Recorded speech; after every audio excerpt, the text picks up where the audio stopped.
ꯑꯩꯈꯣꯏꯁꯦ ꯃꯇꯝ ꯀꯨꯏꯔꯕꯩ ꯇꯨꯡꯗꯀꯣ ꯁꯤ ꯀꯩꯅꯣꯁꯦ ꯌꯥꯝ ꯅꯝꯖꯅꯤꯡꯕꯅꯦꯕ ꯁꯤꯗ ꯐꯣꯇꯣ ꯉꯁꯤꯗꯤ ꯐꯪꯉꯦ ꯁꯤꯗ ꯃꯤ ꯑꯅꯤ ꯑꯃꯁꯨ ꯂꯩꯔꯦ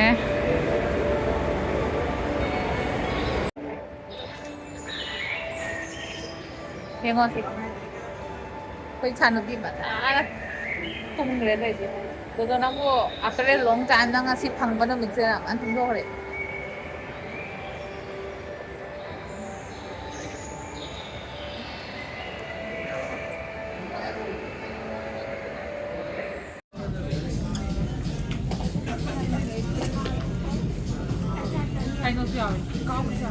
ꯐꯖꯩ ꯐꯖꯩ ꯑꯗꯨ ꯃꯆꯨꯁꯦ ꯉꯧꯊ꯭ꯔꯣꯛ ꯉꯧꯅꯤꯅ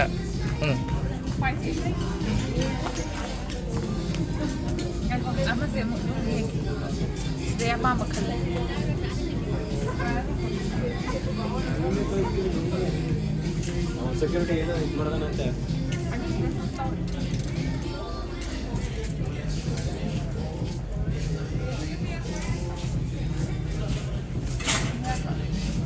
ꯌꯥꯝ ꯈꯔ ꯀꯪꯕ ꯁꯥ ꯌꯥꯕ꯭ꯔꯥ ꯐꯖꯩ ꯐꯖꯩ ꯁꯤꯁꯨ ꯐꯖꯩ ꯌꯥꯅꯤ ꯌꯥꯅꯤ ꯅꯨꯡꯁꯤ ꯌꯦꯡꯀꯥꯟ ꯑꯉꯥꯡ ꯃꯆꯥ ꯃꯥꯜꯂꯦ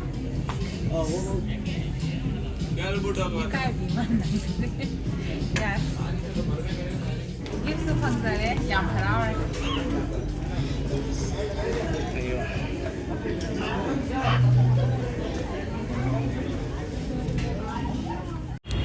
ꯗꯤꯋꯥꯂꯤꯒꯤ ꯐꯖꯔꯦ ꯁꯦꯝꯕ ꯁꯨꯃꯥꯏꯅ ꯆꯪꯐꯝꯁꯦ ꯍꯦꯄꯤ ꯗꯤꯋꯥꯂꯤꯒ ꯊꯥꯔꯦ ꯐꯣꯔꯝ ꯅꯍꯥꯟꯃꯨꯛ ꯑꯩꯅ ꯆꯠꯄꯗꯨꯅꯦ ꯑꯩꯈꯣꯏ ꯁꯤꯗꯩꯗꯤ ꯌꯥꯝ ꯅꯛꯑꯦꯕꯀꯣ ꯑꯗꯨꯅ ꯉꯥꯏꯍꯥꯛ ꯍꯦꯡ ꯑꯥꯎꯠ ꯇꯧꯕ ꯂꯥꯛꯄꯒꯤꯗꯤ ꯌꯥꯝ ꯅꯨꯡꯉꯥꯏ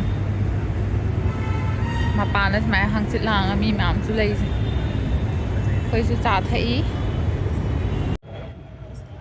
ꯑꯩ ꯏꯆꯥꯅꯨꯄꯤꯗꯣ ꯐꯖꯅ ꯇꯨꯝꯃꯣ ꯑꯗꯨꯅ ꯅꯪ ꯚꯤꯗꯤꯑꯣꯗ ꯌꯥꯎꯍꯧꯔꯔꯣꯏ ꯍꯟꯗꯛꯇꯤ ꯅꯪ ꯇꯨꯝꯕꯒꯤ ꯃꯣꯃꯦꯟꯅꯦ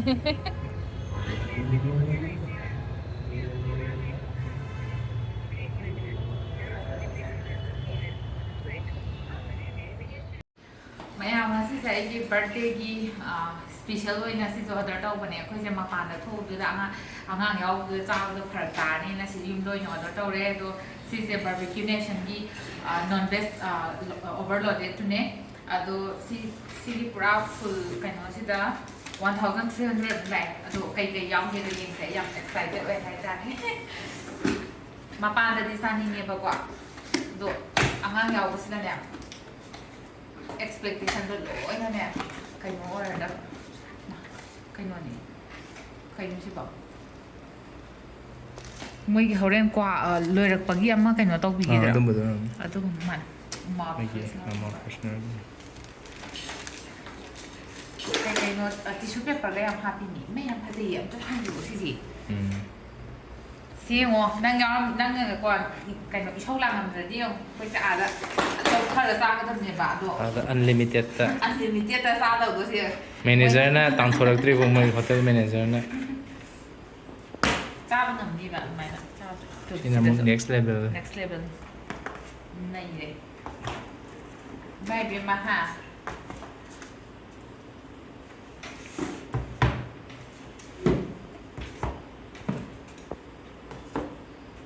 ꯑꯃꯁꯨ ꯂꯦꯚꯦꯜ ꯑꯃꯁꯨ ꯌꯥꯎꯔꯝꯒꯅꯤ ꯌꯥꯎꯔꯤꯌꯦ ꯏꯃꯥ ꯈꯨꯌꯥꯝꯁꯦ ꯌꯥꯏꯌꯦꯕ ꯁꯤ Thank you so much. Once again, many happy returns of the day. Thank you so much. Dododi happy mummy happy birthday ka happy diye. Nusidrena. Wow. Yamra. Ay yame hangdo kanda mo yengasi. Mayam hauziki box tuda yawarami se si guys ne.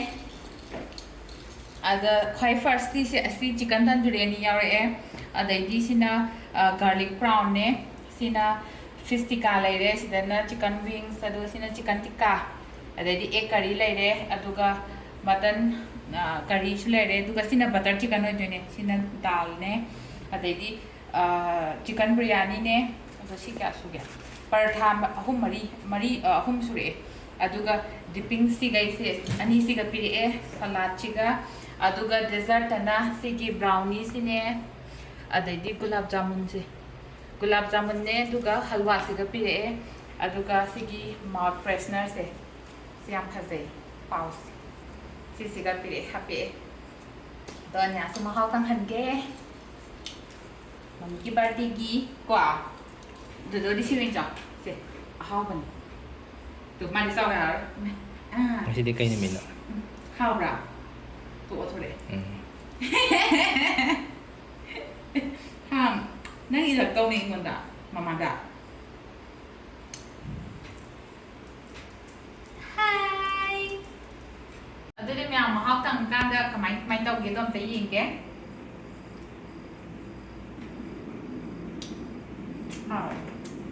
Hay thì cái gì cả nó sao?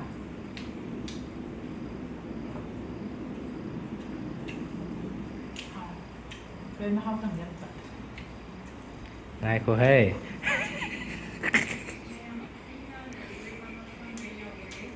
Sao này là sao hồi chứ nào? Bây giờ lấy là sao? Không chờ rồi ạ. Thì bây giờ căng nhau lên.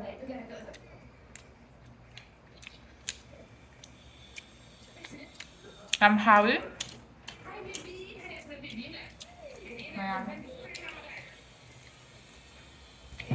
Lotionꯕꯁꯨ ꯑꯗꯨꯝ ꯉꯝꯒꯅꯤ ꯈꯪꯉꯦ ꯑꯗꯨꯕꯨ ꯑꯅꯤꯌꯥꯗꯤ ꯆꯥꯎ ꯌꯥꯗꯕꯅꯤꯅ ꯑꯥꯗ TV ꯌꯦꯡ ꯂꯩꯔꯦ ꯑꯗꯨꯁꯨ ꯃꯥꯏ ꯚꯤꯗꯤꯑꯣ ꯃꯥ ꯌꯥꯎꯕ ꯁꯤꯜꯂꯒ ꯅꯣꯛꯆꯗꯣꯏꯅꯦ ꯑꯩꯈꯣꯏ ꯌꯥꯎꯕꯗꯤ ꯌꯦꯡꯗꯦ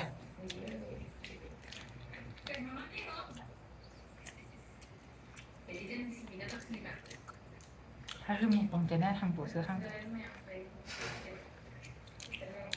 Mình sao mong dừng đó.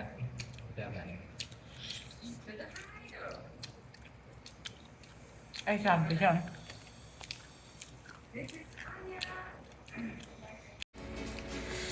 si box si cái 잡을 lotionlamne do si se hayingi saru oi hobra khang ponte si matan si de sai da chingthokra ai chate ba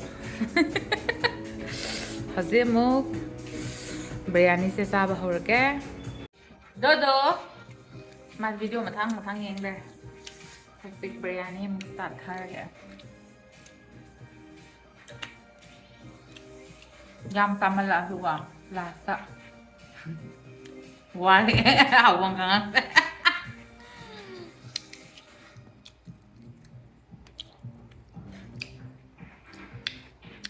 Ito mayam video si matang sada losilage yam so how kre.